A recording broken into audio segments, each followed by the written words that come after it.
5వ ఆర్థిక వ్యవస్థగా ఎదిగింది. దీన్ని 3వ ఆర్థిక వ్యవస్థగా మేము తీసుకుపోతాం. అంటే ప్రపంచ సంపన్న దేశాలలో 5వ దేశంగా భారతదేశం ఎదిగింది, 3వ దేశంగా మనం తీసుకుపోతామని చెప్పి మన పక్కన కేంద్ర ప్రభుత్వం మనకు తెలియజేస్తుంది.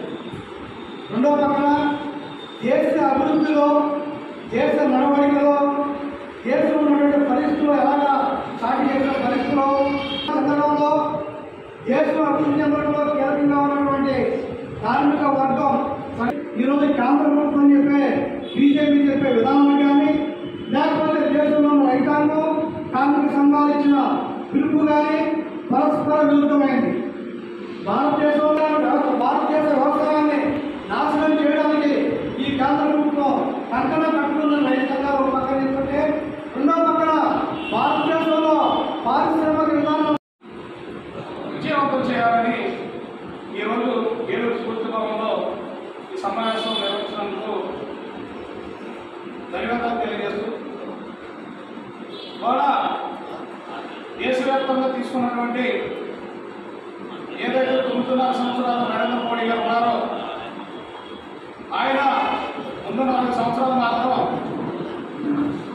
పరిపాలన ఏదో చేద్దాము చెందుతామని చెప్పి ఆ రాజ్యాంగంలో ఉన్నటువంటి రాజ్యాంగబద్ధంగా ఎన్నికైనటువంటి నాయకులు పార్లమెంట్లో కూర్చుని ఉన్న చట్టాలు తీసి 4 చట్టాలుగా ఎప్పుడైతే మోడీ గారు పెట్టారో ప్రభుత్వాన్ని ఏర్పాటు చేశారు. మనం 333 మళ్ళీ వచ్చారు. మళ్ళీ రేపు 400 యూనివర్సిటీ అంటారు.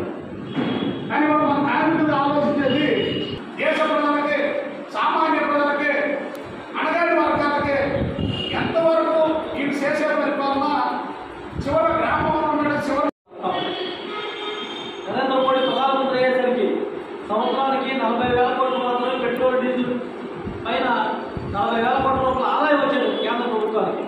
కానీ ఈయన అధికారంలోకి వచ్చిన తర్వాత ఇంకా ఆలోచిస్తే ఏటా 3 లక్షల కోట్ల రూపాయల పైన ఇవాళ పెట్రోల్ డీజిల్ మీద ఆదాయం వస్తూ ఉంది.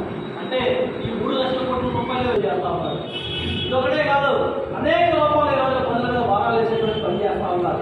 ఒకవైపు సామాన్య ప్రజల మీద భారాలు వేసేటువంటి ప్రభుత్వాలు, రెండో వైపు ఉన్నాయి. 2023 సంవత్సరంలోనే సుమారు 2,15,000 కోట్ల రూపాయలు వాళ్ళకి రాయితీ ఇచ్చారు.